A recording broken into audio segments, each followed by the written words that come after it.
Sir, एक तो आपसे बात हमें ये पूछनी है कि मोदी जी ने अचानक से बैठे-बैठे पता नहीं उनको क्या ख़्याल आया कि उन्होंने आपके यहाँ जो है वो 2000 का नोट बंद कर दिया। साथ जो पीटीआई रहनुमा हैं उनकी जो गिरफ्तारी है उसका अमल भी मुसलसल जारी है, जैसे कि शाहमूद कुरैशी साहब, फवाद चौधरी साहब, कासिम सूरी साहब, अली मोहम्मद खान समेत दर्जनों पीटीआई रहनुमा पुलिस की हिरासत में हैं। मैंने एक एनालिसिस किया था जब से हमने नोटबंदी की है, आप तारीख निकालिएगा 2016 की, हमारी इकोनॉमी ऊपर जाती जा रही है, आपकी इकोनॉमी नीचे आती जा रही है।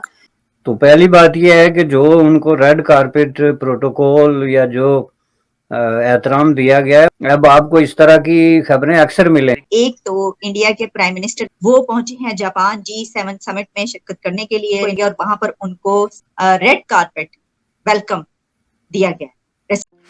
दोस्तों, हिंदुस्तान ने 2000 रुपए के नोटों को बंद करने का एक तरह से फैसला किया है और ऐसा लग रहा है कि ये एक तरह से पाकिस्तान के ऊपर एक फाइनेंशियल सर्जिकल स्ट्राइक है। पाकिस्तान पहले से ही एक पॉलिटिकल और एक इकोनॉमिक क्राइसिस से गुजर रहा था और अब 2000 रुपए के नोट बंद होने के बाद उनकी जो पूरी फंडिंग थी कश्मीर के अंदर वो भी बंद हो जाएगी। बहुत से एक्सपर्ट्स का ये मानना है कि पाकिस्तान 2000 रुपए के नोट कश्मीर में फनल करता था और जिससे कि वो कश्मीर के लोगों को आतंकवाद के लिए प्रोत्साहित करता था।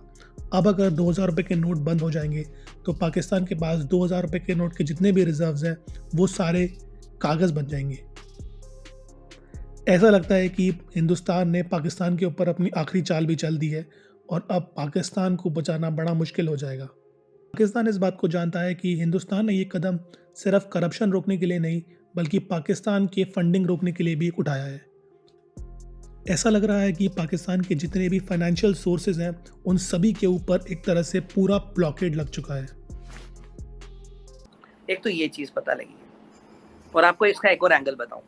ये आरजू जी मेरे सुनने में आया है कि आपके यहाँ जो इसके पहले आईएसआई के चीफ थे और आर्मी चीफ थे, ये फर्जी नोटों का प्रिंटिंग प्रेस चलाते थे और इन्होंने करीब 20 बिलियन तो पाकिस्तानी रुपए छाप दिए और 6 बिलियन इंटरनेशनल करेंसी छापी। अब किसकी छापी उसकी डिटेल नहीं है, किस किसकी छापी है। और ये जो नदीम अंजुम है, इन्होंने भी 18 बिलियन रुपए छाप दिए पाकिस्तानी। तो कहीं आपने फिर वही पुराना बिजनेस शुरू तो नहीं कर दिया जो पहले बंद हो गया था? सर, इत्तेफाक की बात है, मैंने ये न्यूज नहीं देखी। ये आपके यहाँ बड़ी जबरदस्त न्यूज चल रही है जी। मैंने तो कल एक दो चैनल्स पे भी बताया था, ये भी बताया मैंने, तो नया क्या पाकिस्तान का आईएसआई पाकिस्तान के लोगों का ही कोई टोपी पहना रहा है, क्योंकि 18 बिलियन जो नदीम अंजुम ने छापे वो तो पाकिस्तान की नकली करेंसी छापी है। जो पहले वाले साहब गए वो जो 20 बिलियन छाप गए तो पाकिस्तानी फर्जी करेंसी है। अब आप आसपास के लोग की फर्जी करेंसी नहीं छपाते, अपनी भी छपाते हैं। इसे तो मदर ऑफ ऑल स्कैम्स कह रहे हैं। तो ये खबरें आ रही है। तो वैसे लास्ट टाइम जब मोदी जी ने नोटबंदी की थी, आपके यहाँ कोई सज्जन थे, क्या नाम भूल गया मैं उसका, सुना उसके पास 50,000 करोड़ के नकली नोट छपे थे, उसने खुदकशी कर ली। ये तो आपने भी सुना होगा। मैंने एक एनालिसिस किया था जब से हमने नोटबंदी की है, आप तारीख निकालिएगा 2016 की, हमारी इकोनॉमी ऊपर जाती जा रही है, आपकी इकोनॉमी नीचे आती जा रही है। कहीं ये जो जिसने खुदकशी की थी, जावेद कुछ नाम था उसका, 50,000 करोड़ के उसने जो नकली नोट छापे थे और उसे वो तो बेकार हो गए। तो कहीं तो हमें, मुझे लगता है शायद अब कोई और खुदकशी न कर ले पाकिस्तान में। कल मुझे खबर ना है किसी और ने खुदकशी कर ली। वैसे नाम मैंने आपको कुछ बता दिया, कोई भी हो सकता है। लेकिन सर मुझे ये बताइए ना सर कि G7 की अगर हम बात करें और अभी जैसे जापान गए हैं मोदी जी हो जाते, उन्होंने वहां पे खैर पाकिस्तान का नाम लिया, लेकिन बहुत टाइम के बाद पाकिस्तान का नाम लिया। बिल्कुल खामोशी थी, वरना आपकी लीडरशिप की तरफ से कुछ कहा नहीं जा रहा। एक तो आपसे बात हमें ये पूछनी है कि मोदी जी ने अचानक से बैठे बैठे पता नहीं उनको क्या ख्याल आया कि उन्होंने आपके यहाँ जो है वो 2000 का नोट बंद कर दिया। उसके ऊपर भी लोग बड़ा परेशान हो रहे हैं। वैसे बहुत से लोग जो है हमारे दोस्त, वो तो ये कह रहे हैं कि उन्होंने तो उस नोट को देखा ही कोई नहीं 2 साल से। आप क्या कहेंगे सर? सबसे पहले तो वही करेंसी नोट के ऊपर बात करते हैं। देखिए, और जो सर्कुलर आया है कि भाई 30 सितंबर तक आप अपने नोट बदल सकते हैं, आप किसी भी बैंक पे जा सकते हैं, बट दिक्कत उनको आएगी अब जिनके पास करोड़ों रुपया रखा है। मगर सर बिजनेस कम्युनिटी के पास तो रखा ही होता है। नहीं, मैं वो कह रहा हूँ जिसके पास अकाउंटेड मनी है, प्रॉब्लम उसकी नहीं है ना।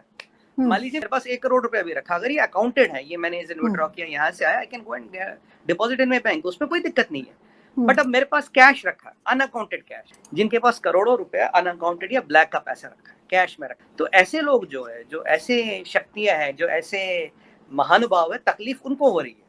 हम जैसे लोगों को क्या फर्क पड़ना, हमारा क्या लेना देना। हम अगर आप इंडिया देखें तो आपको हार्डली सर्कुलेशन में 2000 का नोट मिलेगा, 500 का बहुत मिलेगा एटीएम में इधर उधर।